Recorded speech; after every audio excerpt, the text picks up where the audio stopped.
Hey guys, and welcome to the channel. So, before we get into this, first of all, thank you everyone for the fantastic support. Please do keep supporting the channel by liking the video, subscribing to the channel if you haven't already. Really appreciate it. It really does help us out. I do appreciate it. Okay, let's get into this. Cincinnati top half of the draw and the bottom of course, we're going to get through as well. Just made this a bit bigger so you guys can see it a bit better. We're going to work our way through the first round matchups. I'm going to give my predictions on those. And also, we're going to have a look at some of the potential kind of second, third round, quarterfinal matchups as well. And where I guess we could be heading in terms of the latter rounds. The Canada Open has just concluded, and Medvedev beating Riley Opelka in straight sets. So I think it's only a good time to do this because there's no rest for the wicked. All these players will be, all these players, most of them anyways, would have played in that Canada Open, and if they've made deep runs like Medvedev, etc., then there will be a pretty quick turnaround. So of course some of the seeds will have buys, but look, I mean, it'll be interesting to see how the tournament unfolds. And it's actually starting today, so I'm recording this on the 16th of August. It's actually just past midnight here in the UK, and I think David Goffin is actually playing Paya in about 10 minutes, so that will be an interesting one. And there's a few other ones that we'll talk about, but let's see if I get a prediction right for that one, I guess, as well. Right, okay, so let's make our way through the draw then. So first of all, Medvedev versus Bai, so nothing to talk about there. Then Nakashima versus McDonald. Now, Nakashima versus McDonald is a very interesting matchup. They actually played, if I'm not mistaken, in Washington. McDonald playing bettering Nakashima in that matchup, unless I've got my wires crossed, but I'm pretty sure that was the matchup. And I mean, is it repeat or revenge? I'm going to go with Nakashima. Medvedev versus Nakashima. Medvedev. So already, he's looking pretty solid there in that part of the draw. Then you got Bublik and qualifier. I think Bublik will beat the qualifier, whoever that is. And then obviously you have Dimitrov and Batista Agut as well. RBA.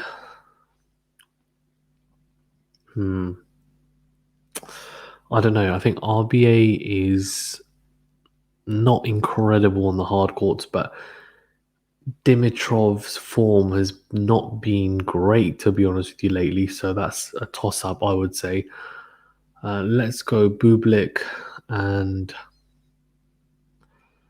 Dimitrov. Let's say he turns on a little bit. Then I'm going to go Bublik over Dimitrov, and then it's going to be Sasha Bublik versus Daniil Medvedev.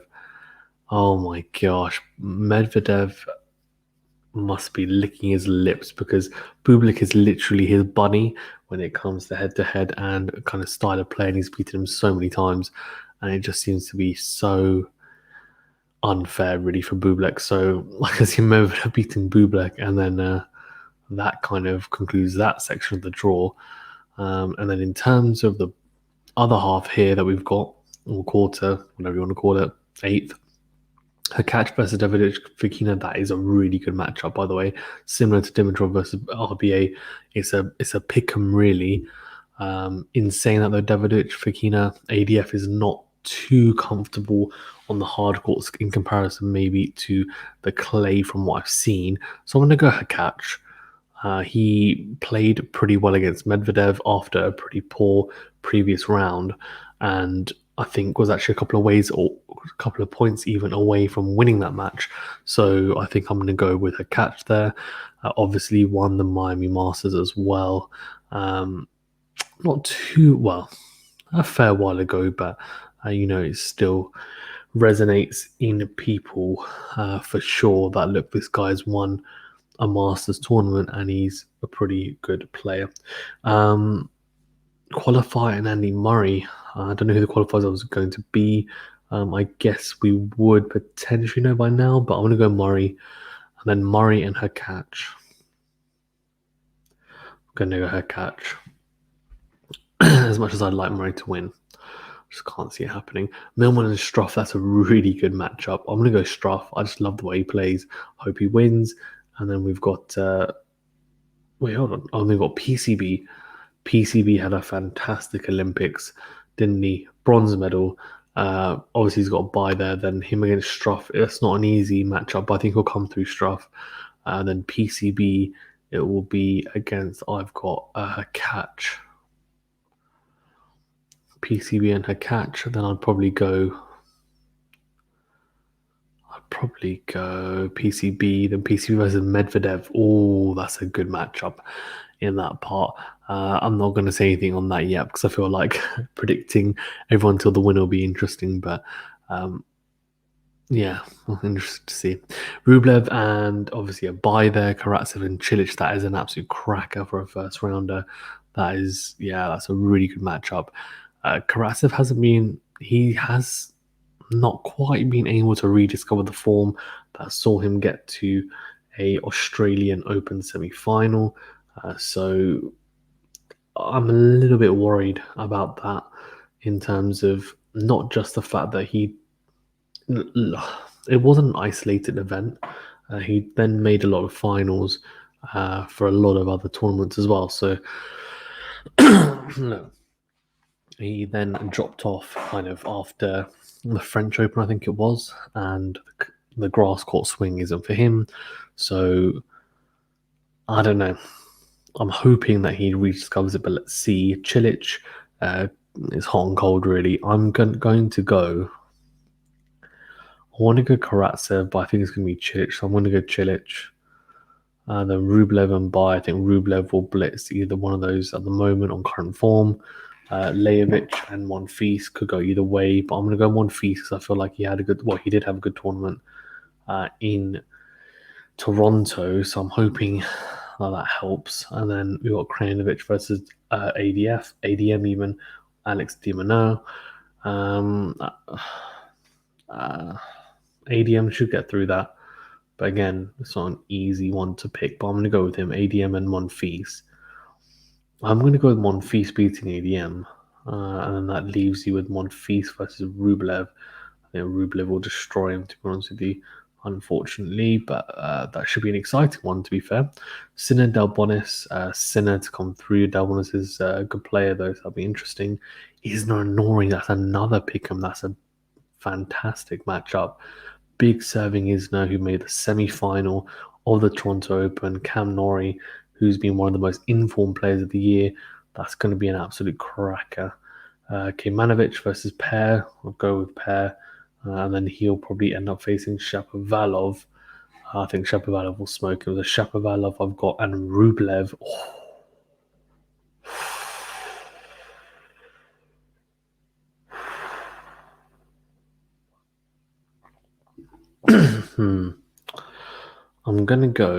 I'm actually going to go Shapovalov. So I'm going to go Shapovalov and Medvedev. That's my kind of top half.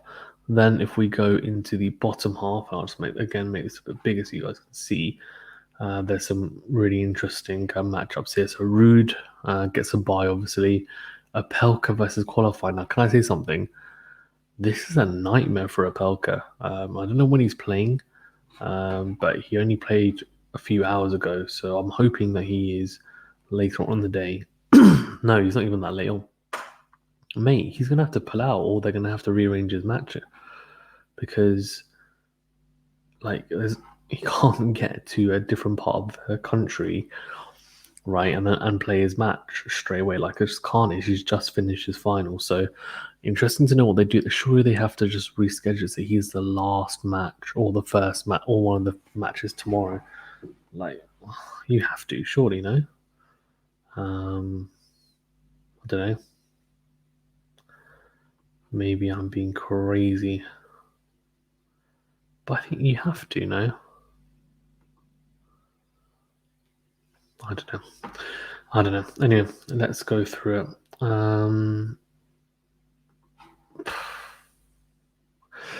Yeah, anyways, Opelka qualifier, TFO Umber, that is an absolute cracker.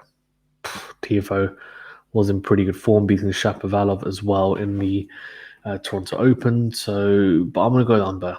Umber's very solid. So Rude, Apelka can qualify Apelka, but I think Apelka's going to be burnt out really from the Toronto Open, and I think he's going to lose. Not because necessarily form or ability, but just general fatigue mentally and physically. I think he'll need this kind of to recover.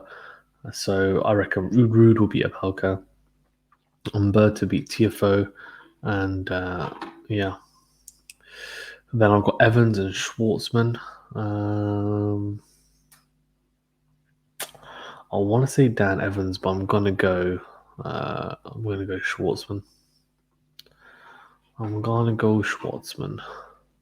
Goffin versus Pale, which is what I'm talking about. Goffin. So before we do that, actually, let's get through the top half. So Schwartzman, Umber for me, and then Rude. I said so. Rude versus Umber. I reckon Umber will beat him.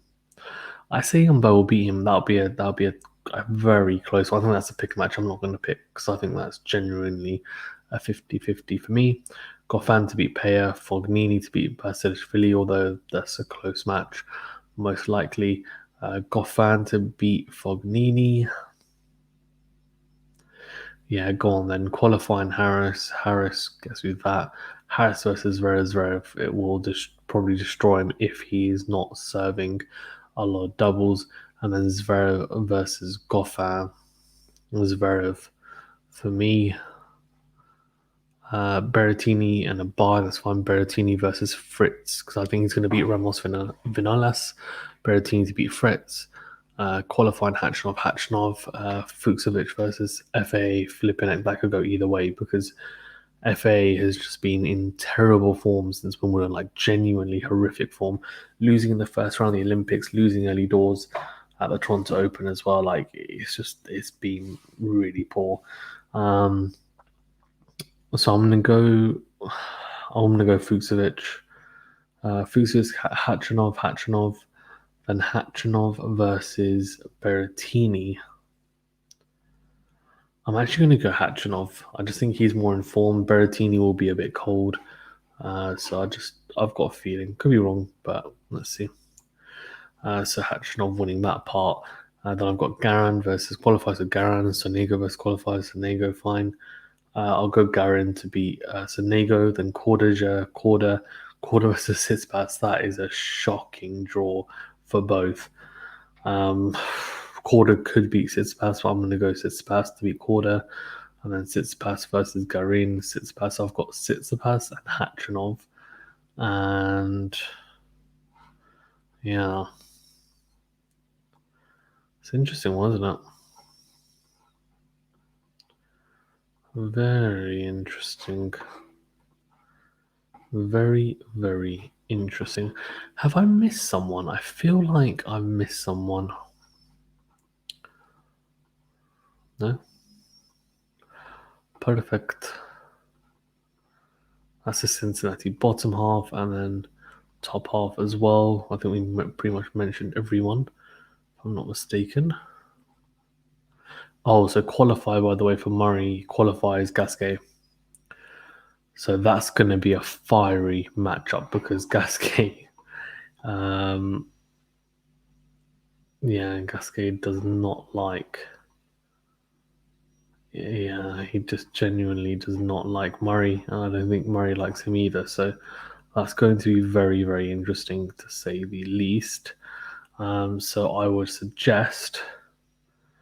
So Per, by the way, did beat Kemanovic in 3 sets already. So he'll be facing Shapovalov, which I said. I think Shapo will smoke him. Gasquet Murray, though, could go either way. But I'm going to go Murray. I'm going to still go Murray. I think that's all for me in terms of the draw. In terms of who's going to win, I don't know. I think Medvedev will come into this in great form considering he just won the Toronto Open. But in saying that, there may be a bit of a hangover as well. I'm actually going to go pretty left field. Well, it's not really left field. I'm going to go with the number 2 seed, Stefanos Tsitsipas, to win this, the Western Southern Open. It is starting today, or has already actually been underway since yesterday. There was one round of 64 match. It will be running from for the next rest of the week, really. Obviously, some really sad news. Roger Federer having to have a third knee injury, and Rafael Nadal and Novak Djokovic as well are not 100% certain for the US Open. So it's going to be very, very interesting the rest of this hard court season. Okay, thank you very much, guys, for tuning in. Please remember to smash the like button and subscribe to the channel if you haven't already. I really do appreciate everyone who does like the videos and subscribes. It really does help us out genuinely, and without you guys, we would not be functioning. So thank you very much, and I'll see